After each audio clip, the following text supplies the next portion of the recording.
लोग सरकार में रहे तो इस काम को हम लोगों ने किया, लागू किया। और हम लोग शुरू से कहते थे कि भाजपा जातीय गणना के खिलाफ है।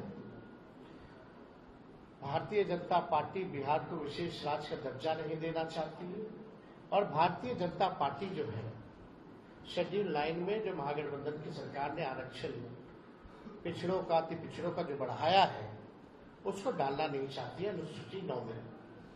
यानी तीनों चीज हम लोग उस समय भी शंकित थे कि कोई ना कोई कोर्ट चला जाएगा और इस प्रकार की बातें आएंगी।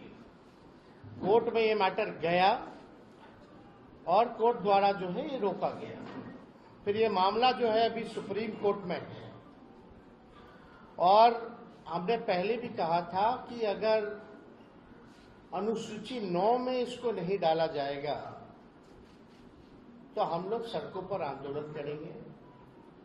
और बिहार सरकार किस प्रकार से पक्ष रख रही है हमको, क्योंकि भरोसा नहीं है मौजूदा एनडीए सरकार पर, बिहार की सरकार पर, क्योंकि भाजपा जो है उसमें बड़ी पार्टनर है।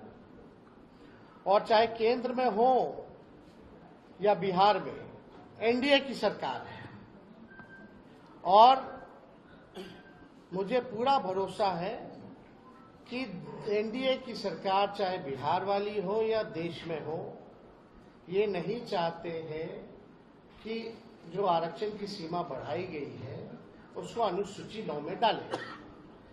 तो हम लोगों का पहले भी कहते कि हम लोग इसमें सुप्रीम कोर्ट में हम लोग जाएंगे और हम लोग केवल इंतजार कर रहे थे भारत सरकार की जवाब का, जो कि स्पष्ट रूप से ये जवाब आप लोगों के समक्ष मिला है। इसमें यही सवाल पूछा गया था कि भाई क्या आरक्षण आप बढ़ाइएगा अनुसूची में 9 में, स्पेसिफिकली जो है बिहार के शेड्यूल 9 में आप डालिएगा कि नहीं डालिएगा। तो भारत सरकार ने जवाब दिया है, no sir, the matter falls under the preview of the state government as per provision of the constitution. अब आप बताओ, ये सरासर भारत सरकार झूठ बोल रही है।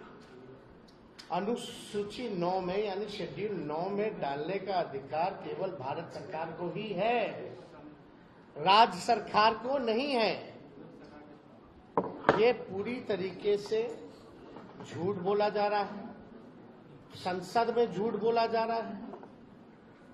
और ये विषय अगर अनुसूची 9 में नहीं डालने का है, यह स्टेट मैटर है, तो ऐसा तो नहीं कि भाई हम लोगों के हटने के बाद नीतीश कुमार जी ने अनुसूची 9 का जो प्रस्ताव हम लोगों कैबिनेट द्वारा भेजे थे इन लोगों ने वापस ले लिया हो। क्योंकि उस समय तत्कालीन जो अभी भी गृह मंत्री आपके अमित शाह जी हैं, उस समय जो ईस्ट जोन का जो बैठक चल रहा था उसमें भी हम लोगों ने प्रस्ताव रखा था, उनसे मांग की थी कि इसको अनुसूची 9 में डाला जाए। अब मामला है कि कोई भी, चाहे नीतीश कुमार जी हो, जनता दल यूनाइटेड के कोई नेता हो, सभी लोगों के मुंह में दही जमा हुआ है। कोई भी इसको लेकर के आवाज नहीं उठा रहा है।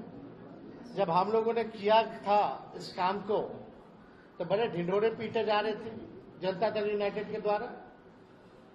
अब करेगा कौन? करने वाले भी तो वही है। Janata Dal United is the part of the government of India. तो ये खेल जो ये लोग खेलना चाह रहे हैं, ये साफ दिखाता है कि इनके नियत पे सवाल उठ रहा है, कि इनके नियत ही नहीं है कि इसको शेड्यूल 9 में किया जाए।